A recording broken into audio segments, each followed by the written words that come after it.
और हमने नारा दिया प्रधानमंत्री जी के नेतृत्व में सबका साथ, सबका विकास, सबका विश्वास। तो हमें सबका विश्वास जीतना है। इन लोगों ने लगभग 15 वर्षों तक इस प्रदेश पे या उससे ऊपर लगभग शासन किया, इस प्रदेश को गर्त में पहुंचाया, रहा कुचा जो है वो बहन जी ने पहुंचाया। आप अफगानिस्तान देख सकते हैं, मानवता कैसे तार तार हो रही है। कांग्रेसी नेता खुद बेरोजगार हो गए हैं, वो राजनीति नहीं कर पा रहे हैं। लोग कहते थे कि 370 कैसे समाप्त हो जाता था।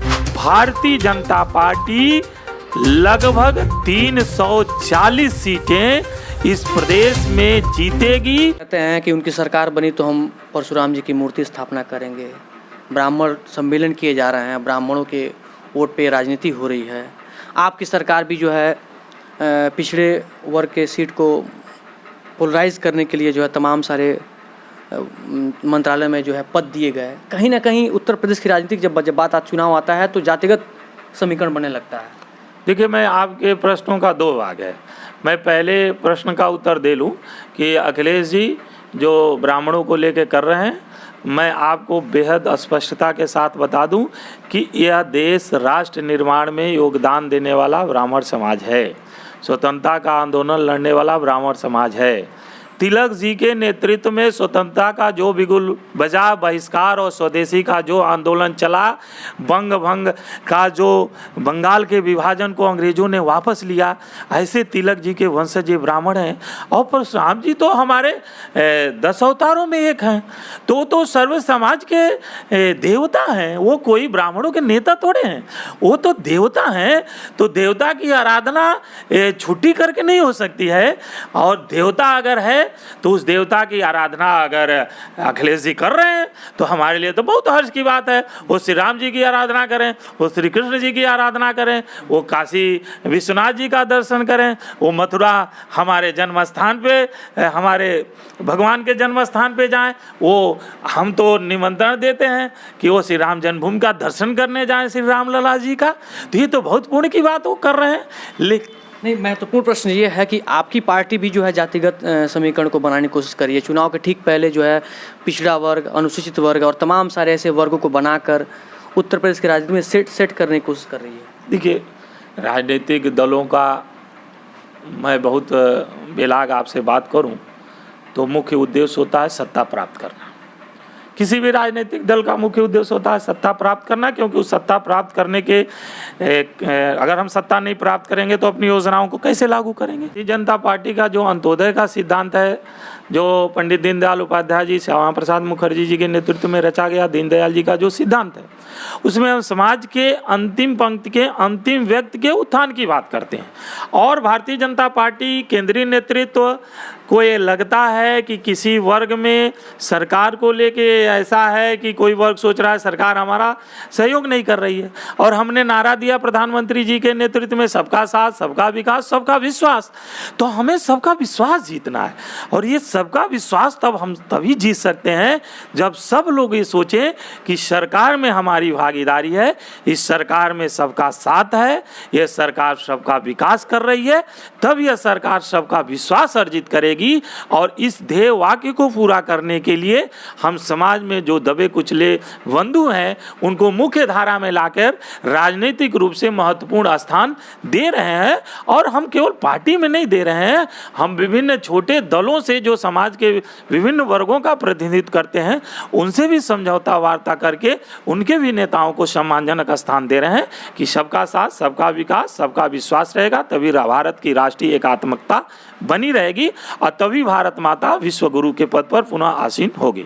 सबका साथ, सबके विकास की बात कर रहे हैं तो मैं किसानों के मुद्दे बात करूंगा, क्योंकि ये देश जो कृषि प्रधान देश रहा है, अभी भी कृषि प्रधान देश ही है।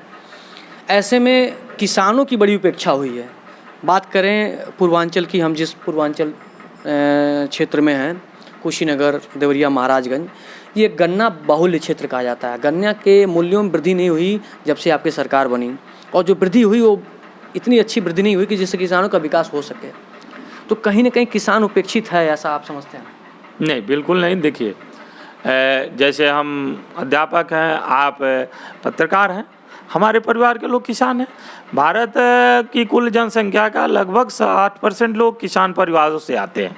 और जब 2014 मई में इस देश का नेतृत्व इस देश के पुत्र, इस देश के प्रधान सेवक मोदी जी के नेतृत्व में भारतीय जनता पार्टी ने दिया और मोदी जी ने जब प्रधानमंत्री पद का शपथ ग्रहण किया, हम सबको आश्चर्य होगा कि उन्होंने जो कुछ भी किया वो सब कुछ किसान बंधुओं को ध्यान में रख के वो काम किया गया कि हमारे किसानों की आर्थिक स्थिति कैसे सुधरे।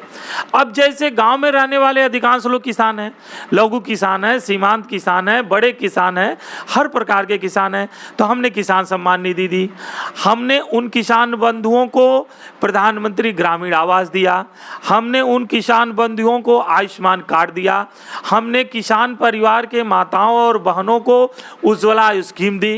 बात है तो हमारा तो इतिहास रहा है कि भारत रत्न स्वर्गीय अटल बिहारी वाजपेयी जी के नेतृत्व में हमने प्रधानमंत्री ग्राम सड़क योजना चलाई और गांव उन चमचमाती सड़कों से जोड़े गए। फिर किन्हीं कारणों से केंद्र में कांग्रेस की सरकार आ गई, उस पैसे को वो भेजना बंद कर दिए। फिर यशस्वी प्रधानमंत्री जो मोदी जी 2014 में मई में शपथ ग्रहण किए, उसके साथ ही प्रधानमंत्री सड़क योजना के तहत पुनः पैसे बड़ी मद पे आने लगे। आप गांव-गांव में सड़कों से हम जोड़ रहे हैं। इसी प्रकार भारतमाला प्रोजेक्ट जो हमारा चल रहा है, जो सीमाओं को चारों तरफ से संपूर्ण व्यवस्थित और चौड़ी और विश्व स्तरीय सड़कों से गडकरी जी के नेतृत्व में जोड़ रहा है। इस प्रदेश में बुंदेलखंड एक्सप्रेसवे, पूर्वांचल एक्सप्रेसवे, अभी जो मथुरा से इलाहाबाद तक गंगा एक्सप्रेसवे के लिए कैबिनेट के बैठक में योगी जी ने पास कराया। ये तो सभी सड़कें ठीक हैं। हम कुशीनगर विधानसभा की इसलिए बात कर रहे हैं। कुशीनगर विधानसभा या फिर कुशीनगर जनपद के आने वाले सभी 7 विधानसभा हमने जनता के बीच में जाके कवरेज किया है। हमने देखा भी है जो सड़कें होनी चाहिए। आपके 5 विधायक 5 विधानसभा से हैं, लगभग क्या सभी 5 विधायक आपके पार्टी के ही हैं, लेकिन उन 5 विधानसभाओं में सड़कों का जो विकास है वो उस स्तर का नहीं है। ये जनता बता रही है। नहीं, देखिए, सड़कों का जाल जितना प्रदेश सरकार और केंद्र सरकार ने इस पूर्वांचल में बिछाया है, आप अगर थोड़ा अन्य प्रदेशों में जाएं जहां भाजपा की सरकारें नहीं हैं, तो हमें पता चलेगा कि हम बहुत बेहतर स्थिति में हैं। मौसम है, सड़कें टूट जा रही हैं, तो कहीं ना कहीं हम गड्ढा मुक्त 100% सड़कों को बरसात के बाद निश्चित तौर पर देंगे। जैसा कि बरसात के पहले इस संपूर्ण जनपद की सड़कें नंबर 1 की थी, वो हो जाएंगी। बरसात एक प्राकृतिक कारण है और तारकोल की सड़कें, उस पर पानी लगता है तो थोड़ा बहुत गड्ढा कहीं हुआ शुरू हो जाता है। निश्चित तौर पे अगर कोई सड़कों के मामले में कमी है तो निश्चित तौर पे इस पर सार्थक प्रयास करके कुशीनगर को सड़कों के मामले में आत्मनिर्भर बनाया जाएगा। इसको बिहार से सटा हुआ ये ज़िला है, नेपाल से भी इसका कुछ भाग सटता है। निश्चित तौर पे यहाँ आप हाईवे भी गुजर रही है 730 नंबर की, उस पर भी काम चल रहा है। विभिन्न प्रकार के योजनाओं के माध्यम से गांवों में, शहरों में सड़कों का जाल बिछाया गया है और आगे भी बिछाया जाता रहेगा।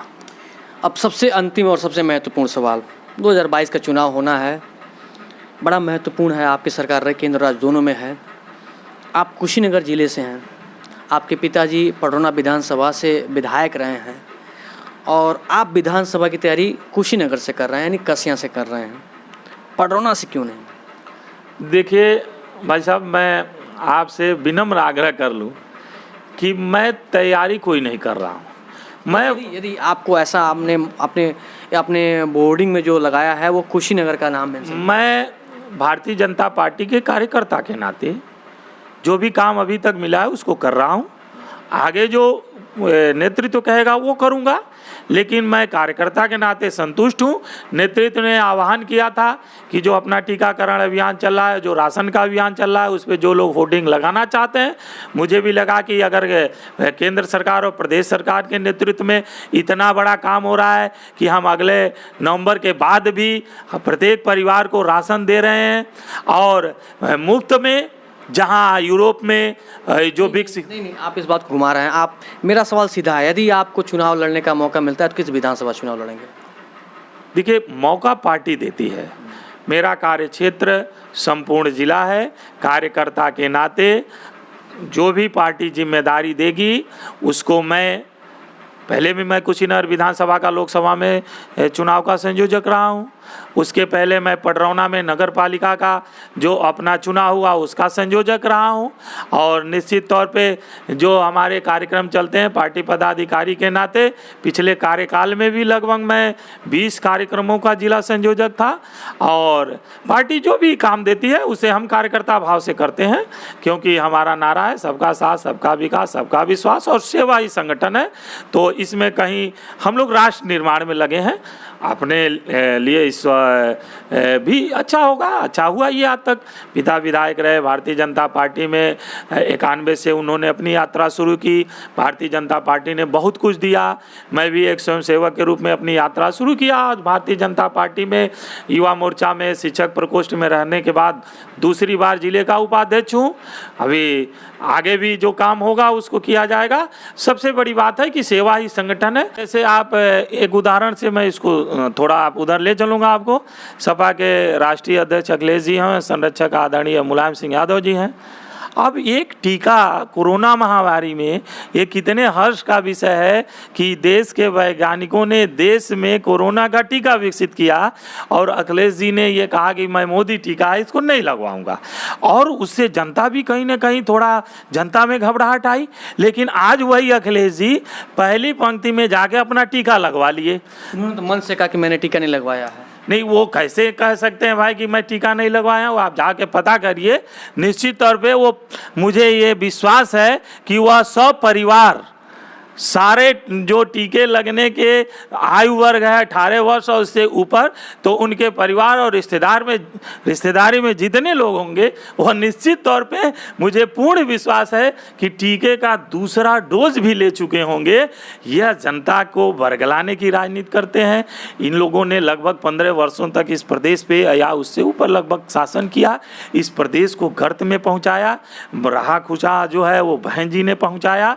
अब तो ये ये कि अगर 2017 में उत्तर प्रदेश में भारतीय जनता पार्टी की सरकार नहीं बनती और योगी जी जैसा नेतृत्व हमें नहीं मिलता, तो आपको बताऊं कि इस प्रदेश में क्या होता।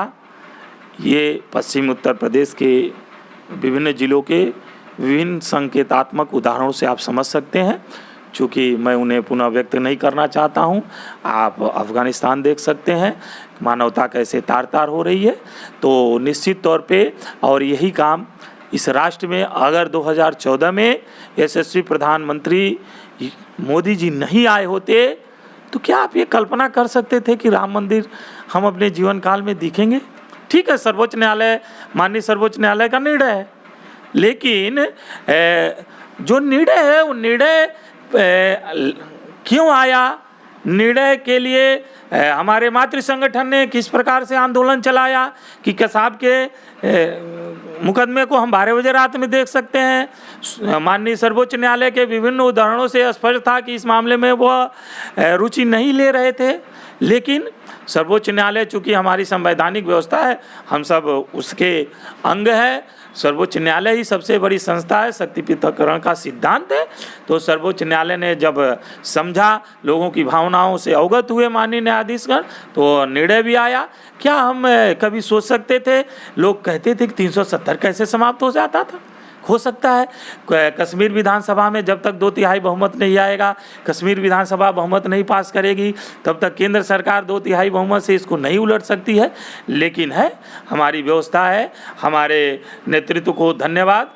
इस देश के यशस्वी प्रधानमंत्री जी को, इस देश के उस गृह मंत्री जी को जो लौह पुरुष सरदार वल्लभ भाई पटेल के बाद जिन्होंने इस देश की एकता और अखंडता को पुनः विश्व के सामने प्रस्तुत किया और इस देश की अखंडता को 50 वर्षों और आगे तक बचाने का प्रयास किया, उनके नेतृत्व में धारा 370 समाप्त हुआ, 35A समाप्त हुआ और विपक्ष के पास कोई मुद्दा नहीं है, विपक्ष मुद्दाविहीन है। खैर, उस पर बात करते हैं हम लोग।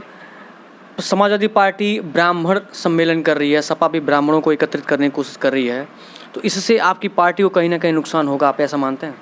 नहीं, देखिए ये लोकतंत्रात्मक देश है और मैं भारतीय जनता पार्टी के कार्यकर्ता के नाते ये महसूस करता हूँ, प्रामाणिकता के साथ महसूस करता हूँ कि जिस ब्राह्मण समुदाय के या समाज के वोटों को लेकर के, क्योंकि मैं उसी समाज से आता हूँ, मैं भी परशुराम का वंशज हूँ, मैं तिलक का वंशज हूँ, तो मैं बेझिझक बताऊँ आपको, हम लोग गांव में जाते हैं, ब्राह्मण समाज पूरी तन्मयता के साथ। अखिलेश यादव लगातार ये कुछ कहने की कोशिश कर रहे हैं कि परशुराम की मूर्ति बनाएंगे, परशुराम जयंती पे छुट्टी करेंगे।